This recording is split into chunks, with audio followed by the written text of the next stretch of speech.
Anybody else out there ever happen to relate to, let's see, let me rewind. So today, this morning, I woke up after a very poor night's rest because I've been sick. It's amazing I can breathe through my nose. Thank goodness for that. Silver linings, let me tell you. And right now, I'm just trying to calm down because, like, the stupidest things happen.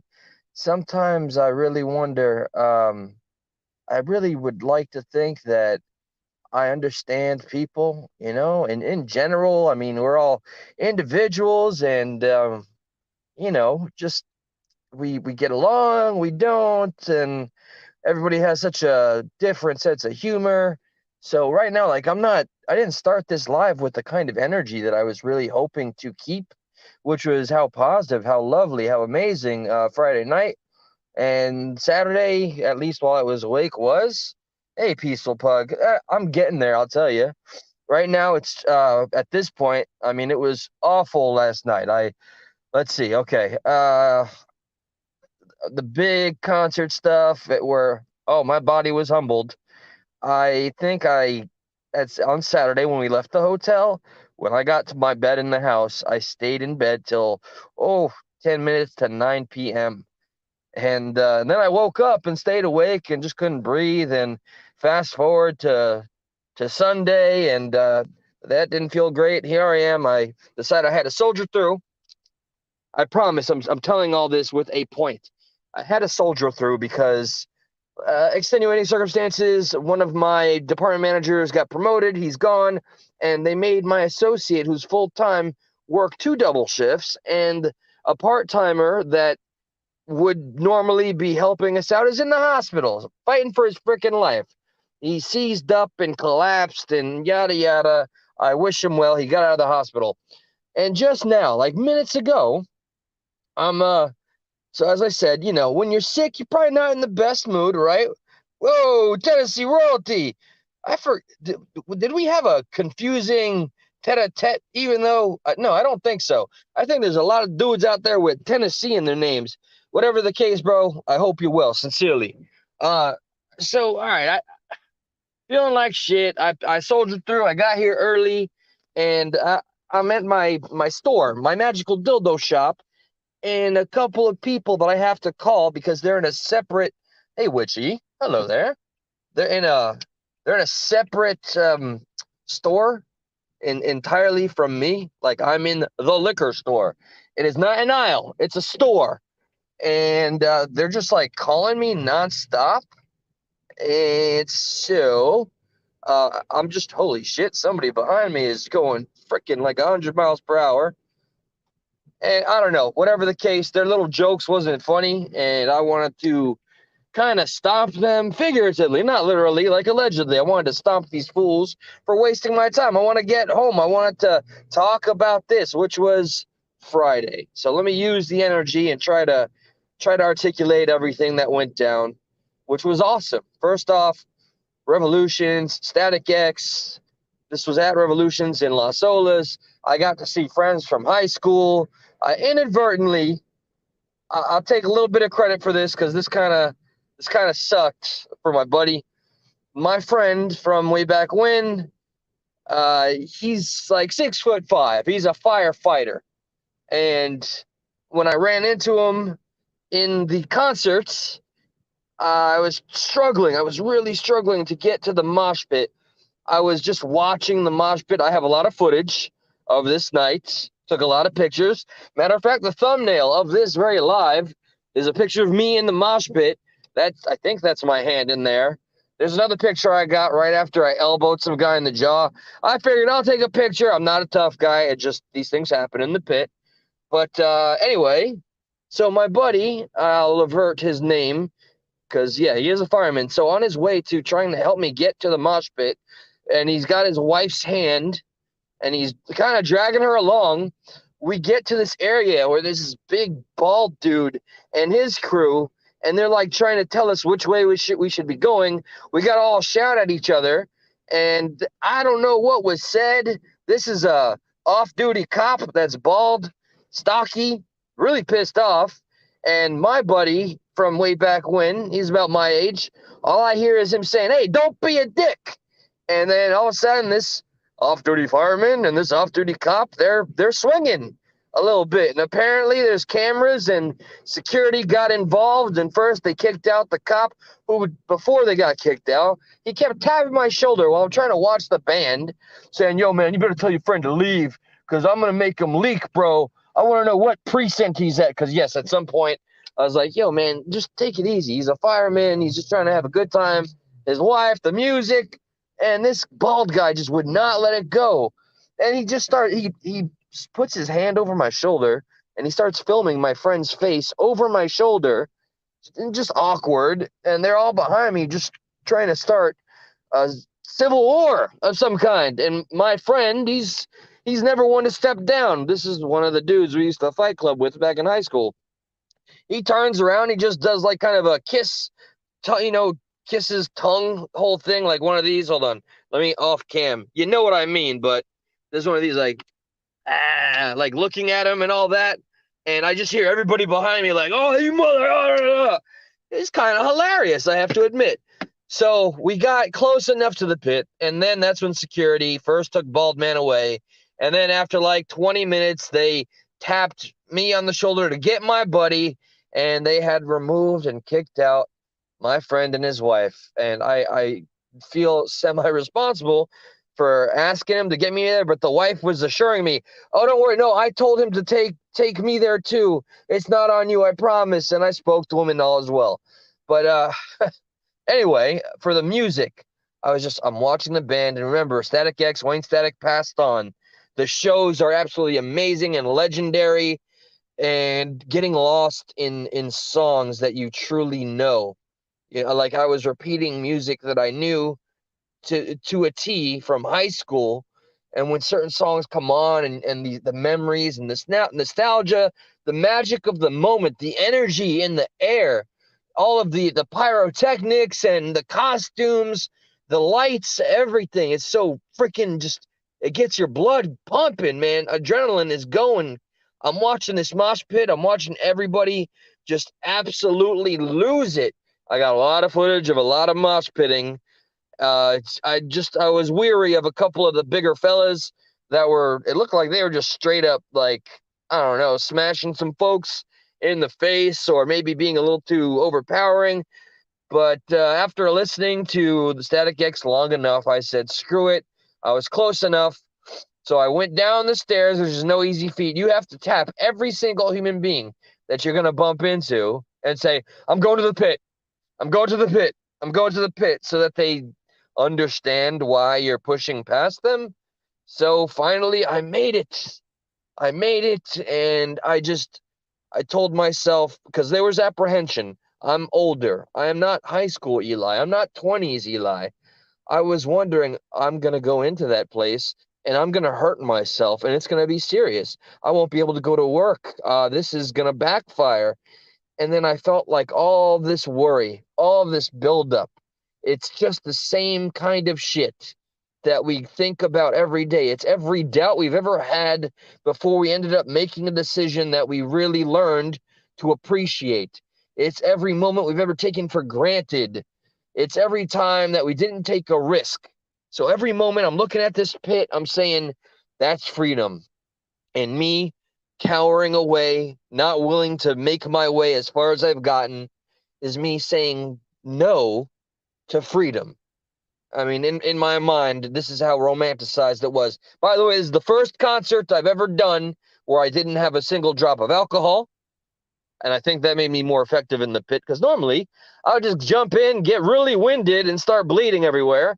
This time I held my ground.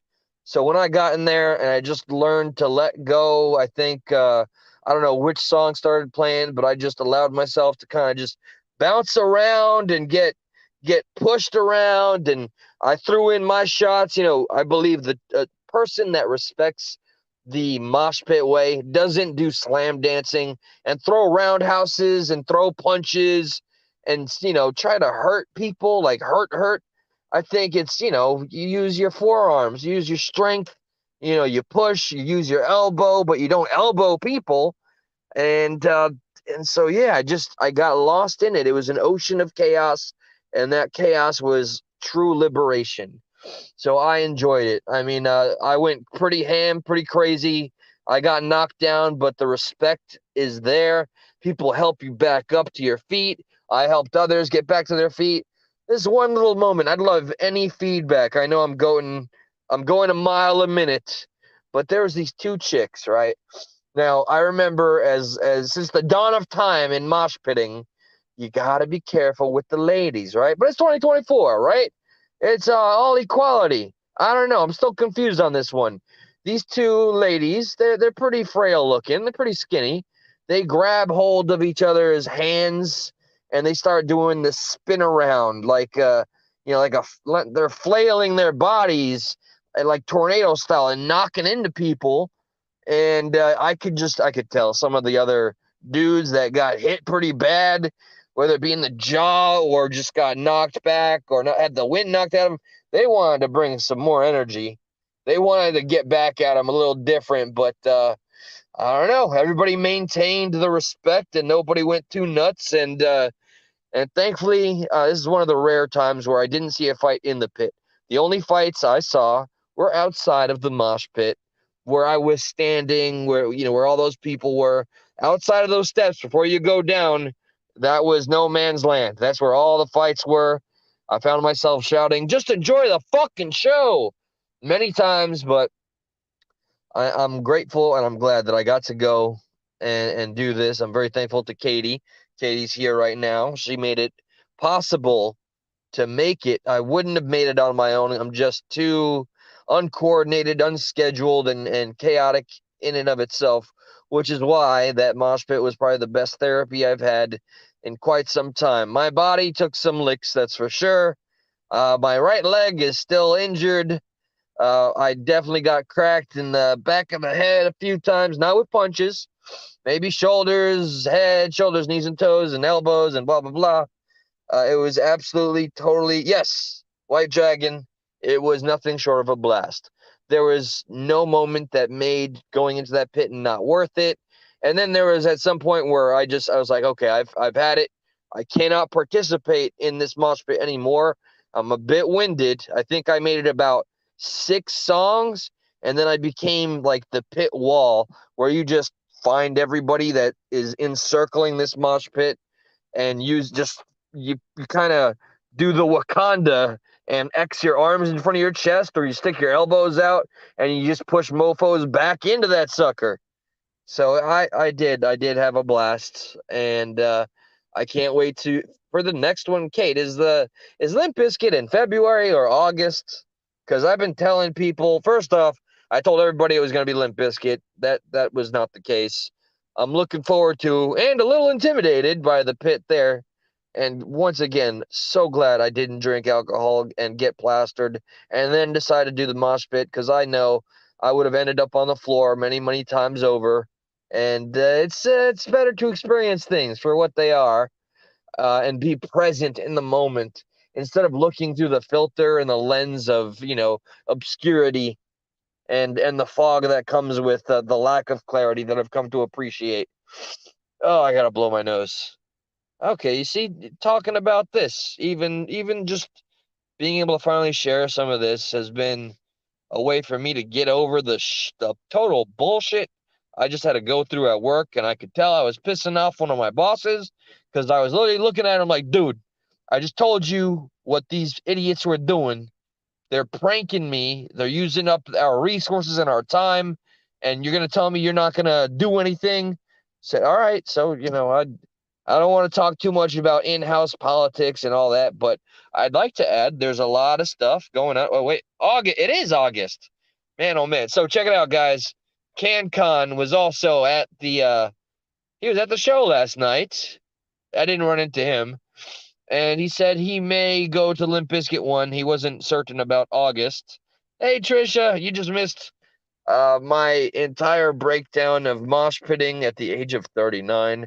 Although I better I'm going to keep my lips sealed about being 39, because people really, really think I'm in my 20s. Hey, on some gossip stuff real quick. You guys hear about this And if you want to get like full footage, because I know I'm in the car, check out this guy Penguins. He's talking about this streamer paid some dude. I don't remember his name. It's not relevant, but if you hear the story and you recognize it, you know it. This streamer paid some celebrity that sang at the Grammys, who is a complete asshole in my opinion. On camera, he gave him $2 million in a satchel just to go and be the first stream to appear on. This dude who's already wealthy had no respect for the host and the guest that was streaming. And not only was he disrespectful, he stayed there for only 6 minutes. This man who's already wealthy earned $2 million in cold hard cash for just stepping up and being a prick. This streamer, this host of whatever show he does, with 500,000 people watching him, and he put all his family shit aside just to get this celebrity onto his stream. And it's so cringy and awkward to watch, not to borrow any of the humor used from the other people that have covered this, because it's been covered. It's everywhere. Just, I, I don't know what to, all I'm saying is that it's so gut wrenching to see people with the most wealth make it so easily, disrespectfully. Yeah, they earned nothing. This man just went there with 5 friends, didn't have to drive there, walked in. It's all dark in there per his request and setting, gets the money, acts like a douchebag, and walks away $2 million richer. I just while podcasting and streaming is like maybe a final line of defense for getting to say what we really want to say and getting people to notice, there is this perverted market and area where just that what proves to be the case everywhere, money's the root of all evil. Well, that's definitely the case. Like, you think Mr. Beast giving away all these amazing things, he doesn't get anything out of it? I mean, he's plenty wealthy and he's not hurting, I promise you, when he gives away a car 50 freaking times. I'm not hating on such a nice thing, but by God, I don't know, man. It just seems like these people that get wealthy so quickly, which is why we're sitting in a market that's oversaturated with, we got the young kids now, they see influencers as a future. And it's frightening because people are giving up on actual skills and just hitting the button and thinking, oh, I'm going to do this for the rest of my life, and somehow I'm going to make a full-on living with no fears on how to get by or to the next day. Hey, I'm going to turn the camera on. I learned a new word today, guys. You want to learn a new word? I got a new word for you. Okay, check it out. So I'm in the break room, and this girl comes in. She is a younger girl. There's about 4 of us in there, and she walks in and announces to the whole group. She says, "Hey guys, I did a really good job. What was it? Oh, I took a microbiology test today. So I'm the closest, and I'm like, oh great, how'd you do? Hey Chinchilla, you missed the pit stuff, but I hope replay crew doesn't find this too. I don't know. I ranted quite a bit. It's what I do.